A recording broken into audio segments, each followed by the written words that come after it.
Hi hello வணக்கம். இது உங்கள் சிவி ஜோன். சொல்லாரம் எப்படி இருக்கீங்க? இன்றைக்கி பற்றினா போடுறா வெடியா அப்படின்ற மாதிரி தான் சொல்லணும். நான் முதலேருந்தே வந்துட்டு ரொம்ப ஸ்ட்ராங்காக பிலீவ் பண்ண ஒரு விஷயம் தான் நடந்திருக்கு.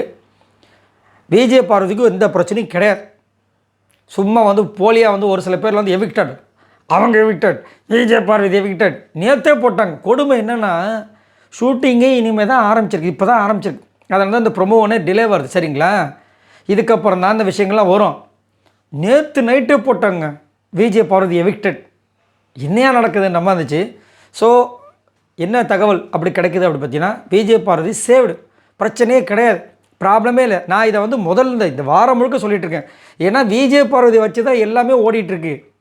விஜய் பார்வதி எடுத்துட்டேன்னா அரோரா யாரை வச்சு சண்டை போடுவாங்க, கனி யாரை வச்சு சண்டை போடுவாங்க, விக்ரம் யாரை வச்சு சண்டை பேசுவார், சபரி யாரை வச்சு ப்ளே பண்ணுவார்.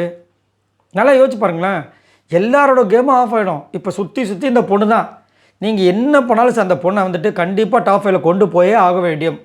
என்ன ஒன்று டைட்டில் மட்டும் கொஞ்சம் பிரச்சனை பண்ணுறதுக்கு வாய்ப்புகள் இருக்குது. ஏன்னா இந்த அம்மா இதுக்கு பிஃபோரில் ஒரு சில விஷயங்களை மாட்டியிருக்காங்க. அது மறுக்கப்படாத ஒரு உண்மை. அதனால் மேபி டைட்டில் ஏதாவது பிரச்சனை வரலாம். ஆனால் இந்த நடுவில் அனுப்புறதுக்கு வாய்ப்புகள் கிடையாது. ஸோ அவங்க சேஃபாக இருக்காங்க. சரிங்களா? அது மட்டும் இல்லாமல் டபுள் எவிக்ஷன்ற மாதிரி ஒரு சில அப்டேட்டும் வருது. ஸோ கண்டிப்பாக நான் ரொம்ப பிலீவ் பண்ணுறது என்னென்னா, சுபிக்ஷாவும் எஃப்ஜேவும் போனால் நல்லா இருக்குன்றது என்னோடய கருத்து. சரிங்களா? ஆனால் இப்போ என்னென்னா இன்னொரு தகவல் ஒன்று இருந்துச்சுல்ல, வெயிட்டாக இருக்கிறவங்க தான் வெளியே போக போகிறாங்க அப்படின்ட்டு. ஸோ அதில் யார் சிக்க போகிறாங்க அப்படின்ற மாதிரி ஒரு விஷயமும் போயிட்டுருக்கு. இப்போ வெயிட்டு அப்படின்னு பார்த்தீங்கன்னா, ஃபஸ்ட்டில் இப்போ அன்அஃபிஷியல் ஓட்ஸ்லேயே பார்த்தீங்கன்னா டாப்பில் அதிகமான ஓட்டு வாங்குறது யார்? வினோத். ஸோ நான் ஆல்ரெடி சொல்லிட்டேன், அவர் என்ன பண்ணான்னு தெரியல. இப்போ நேற்று கூட பார்த்தீங்கன்னா உள்ளே இருக்கிறவங்களே வினோத் தான் டைட்டில் அதை ரன்னரில் வருவார், நாங்கள் வின்னராக வருவோம் தான் எல்லாருமே சொல்கிறாங்க. வினோத்தை சொல்லாத ஆட்கள் கொஞ்சம் தான். ஆனால் ஆதரி பொங்குனாங்க. என்னங்க ஒரு காமெடி பண்ணுறதுக்கெல்லாமா டைட்டில் கொடுத்துடுவீங்க, என்னங்க இது அப்படின்ற மாதிரி.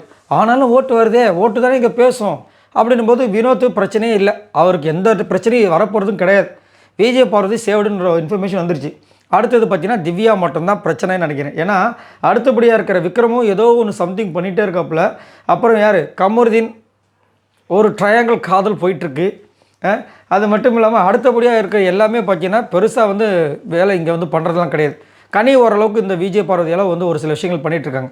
அப்படி இருக்கும்போது எனக்கு தெரிஞ்ச அந்த பிக் விக்கெட் அப்படின்னு சொன்னது நம்ம திவ்யா தான் இருக்கிறதுக்கு வாய்ப்புகள் இருக்குன்ற மாதிரி இருக்குது. இன்னொரு பக்கம் பார்த்தீங்கன்னா இன்னொருத்தங்க கண்டிப்பாக தூக்க போகிறாங்க. எல்லாமே மேலே இருக்கிறவங்க தூக்கிட்டா அந்த கவுண்டமணி படத்தில் ஒரு படம் காமெடி வரும். ஏங்க எல்லாமே மேலே இருக்கவங்க பார்த்து போனால் கீழே ஒருத்தர் இருக்கான் பாருங்க, அவனையும் பாருங்கன்னுவாங்க. அந்த மாதிரி இப்போ அடுத்தபடியாக பார்த்தீங்கன்னா இதில் பார்த்தீங்கன்னா சுபிக்ஷா ரொம்ப நாளாக பர்ஃபார்மன்ஸ் ரொம்ப கம்மியாக தான் இருக்குது. அது மட்டும் இல்லாமல் எஃப்ஜே வெளியே எப்போ போவாருன்னு நம்ம காத்துக்கிட்டு இருக்கோம்.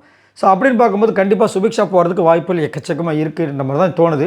இல்லைனா அமித்தை கூட இருக்கும். ஏன்னா சுபிக்ஷா கூட துருத்துன்னு எதாவது பண்ணுறாங்க. அமித் கிட்டேருந்து பெருசாக கண்டென்ட் இல்லை. ஆனால் நல்ல மனுஷன், சோறுலாம் நல்லா ஆக்கி போடுறாப்புல, ரொம்ப அன்பாக பேசுகிறாரு, திடீர்னு கோவப்படுறாரு, அவ்வளோதான்.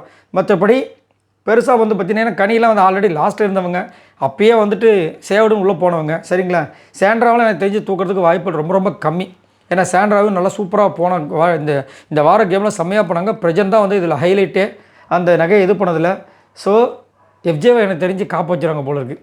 அண்ணன் நான் இருக்கேன் அப்படின்னு நினைக்கிறாருன்னு தெரியல.